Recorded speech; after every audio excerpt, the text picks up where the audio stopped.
Magandang araw sa lahat. Kumusta? Pagkatapos mahigit ng isang buwan, kumusta na kaya ang kabalikat sa pagtuturo act na na-ratify ng Senate noong March 13, 2024? Ito ay ang Senate Bill 1964 at House Bill 9682. Kung ating matatandaan, masayang ibinalita ni Senator Ramon Revilla Jr. na kasadong-kasado na ang kanyang kabalikat sa pagtuturo act dahil tapos na ito sa Bicameral Conference Committee. For sure sa kasalukuyan, nasa opisina na ito ni Pangulong Ferdinand Marcos Jr. Pipirmahan kaya ito ng Pangulo o i-veto? Kung ating matatandaan, ang panukalang batas na ito ay na-file ni Senator Revilla noon pang March 7, 2023. Mahigit isang taon bago ito natapos. Kaya pirma na lang po ni Pangulong Marcos ang kinakailangan dito. Sa ilalim ng panukalang batas na ito ni Senator Bong Revilla, na siya mismo ang principal author at sponsor, na ang dating 5,000 pesos na teaching allowance ay itataas to 10,000 pesos. Ito ay napakalaking bagay para sa ating mga kaguruan, na tinagurian pa ni Senator Revilla ng mga bayani dahil sa kanilang kadakilaan at sa papel na ginagampanan ng mga guro bilang haligi ng lipunan at tanglaw ng kinabukasan ng bansa. Sino-sino nga ba? Kung gusto niyong alamin, sino-sino ang mga senador na sumuporta, mga senador na naging co-authors sa panukalang ito sa pagbibigay ng 10,000 pesos na teaching allowance ng mga kaguruan. So siguro naman mga teachers, magpasalamat din tayo sa mga senador na sumuporta dito. Ito ay of course, ang principal sponsor, si Senator Revilla, Senator Padilla, Senator Angara, Senator Go, Senator Estrada, Senator Villanueva, Senator Mark Villar, Senator De La Rosa, Senator Gatchalian, Senator Poe, Senator Zubiri, Senator Tolentino, Senator Cynthia Villar, at si Senator Ligarda. Pangako nga ni Senator Revilla na hindi ito ang wakas, bagkus ay simula pa lamang ng marami pang mga hakbang na kanyang gagawin at pagsasamahan sa walang mintis na pagsulong sa mga kahalintulad na reforma. Balikan natin ang isinagawang talumpati ni Senator Bong Revilla sa Senado noong March 13, 2024. Nais po nating kilalanin ang ilan sa mga kumakatawan sa ating mga guro na kasama natin sa araw na ito. We have with us today representatives from the Department of Education, Alliance of Concerned Teachers, Teachers Dignity Coalition, and Philippine Public School Teachers Association. The victory belongs to you and to all the youth you embrace and enrich with your service. Isang magandang balita po para sa ating mga gurong bayani dahil sa wakas, tanaw na natin ang katuparan ng pangako at pangarap natin para sa kanila.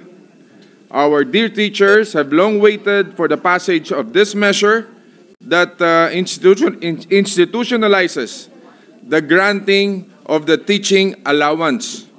Simulat sa pool pa lamang, atin ang kinikilala ang kanilang hindi mapapantayang sakripisyo at pagkalinga sa ating mga mag-aaral sa loob o labas man ng paaralan.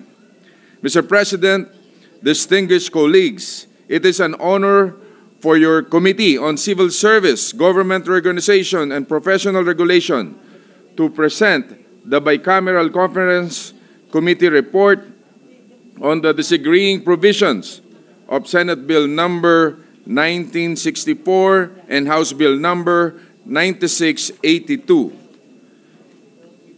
In the interest of time, I would like to move that the joint explanation of the Bicameral Conference Committee on the disagreeing provision be spread into the journal and report of the Senate. The highlights of the Bicameral Conference Committee are as follows. The conferees agreed to use the Senate and House versions as the working draft. Section 1 and Section 7, as well as the title of the Senate version, was adopted as Section 1 of the reconciled bill. The short title of the bill is Kabalikat sa Pagtuturo Act. Section 2 and 5 of both of the Senate and House versions were consolidated, amended, and adopted as Section 2 of the reconciled bill. Section 3, 4, 6, and 9 of the House version were adopted. From teaching supplies allowance, it is now to be known as teaching allowance, to be able to more comprehensively the instruments for teachings. Sa makatuwid, come next year, doble na po ang matatanggap na teaching allowance ng ating mga guro. Imbes na 5,000, sila po ay makakatanggap na ng 10,000 pesos. I am thankful to our counterparts in the House of Representatives that the chair of their contingent, Representative Roman Romulo, and their members, Representative Tof de Venecia, Representative Lani Mercado Revilla, Representative Stella Kimbo, and Representative Franz Castro, for being one with us to pass a legislation responsive to the welfare of our teachers. I extend my gratitude to my fellow Senate conferees, to the Bicameral Conference Committee, Senator Win Gatchalian, and my Minority Leader, Senator Coco Pimentel III, for their patience and insights in harmonizing the versions. Maayos nating naitawid ang pinakapuso ng panukala, ang kilalanin sina Ma'am at Sir na sa kanilang dedikasyon. Nagpapasalamat po tayo sa mga kasamahan natin dito na kasama din nating nagakda ng panukalang ito. Senator Robin Padilla, Senator Sani Angara, Senator Bongo, Senator Jingo Estrada, Senator Mark Villar, Senator Bato de la Rosa, Senator Win Gatchalian, Senator Grace Poe, Senator Tol Tolentino, Senator Villar, and our leadership, Majority Leader Joel Villanueva, Senate President Pro Tempore Loren Legarda, and Senate President Mig Subiri, who helped shepherd this measure as well. Taus-puso din po nating pasasalamat sa ating mga kasamahan sa Kamara de Representante.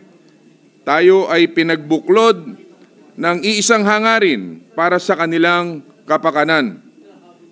Sa totoo lang po, ay nagkaroon po ako ng kaunting pangamba na baka matagalan pa bago magisna ng umaga ng pangarap na ito. Ngunit sa kabila nito, pinatunayan nating tapat at dalisay ang ating tungkulin sa ating bayan. Ang hamon po sa ating lahat ay patuloy na maging kabalikat ng ating mga guro sa mismong hubugin ang ating susunod na henerasyon. Naway gamitin nating inspirasyon ang walang maliw, walang patid at walang pagod na pagmamahal at kabayanihan nila para sa ating mga kabataan. Sa ating mga guro, nakaukit na po sa mga pahina ng kasaysayan ang inyong kadakilaan. We see you and ultimately honor your heroism and selflessness in molding the youth of our nation and nurturing their future. Kayo ay haligi ng ating lipunan at tanglaw ng ating kinabukasan.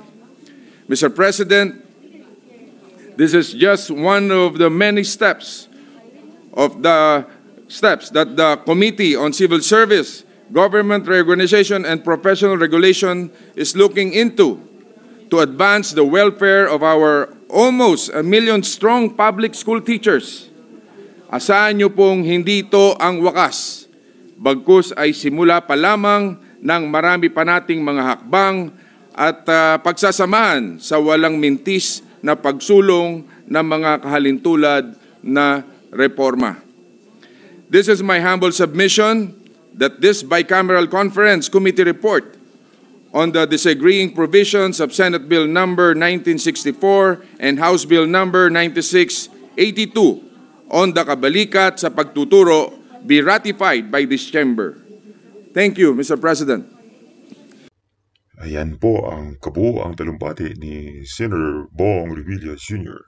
noong March 13, 2024 tungkol sa 10,000 teaching allowance ng mga kaguruan. Ano sa tingin niyo? Approve ito ng Pangulo o hindi? Comment below. Magandang araw.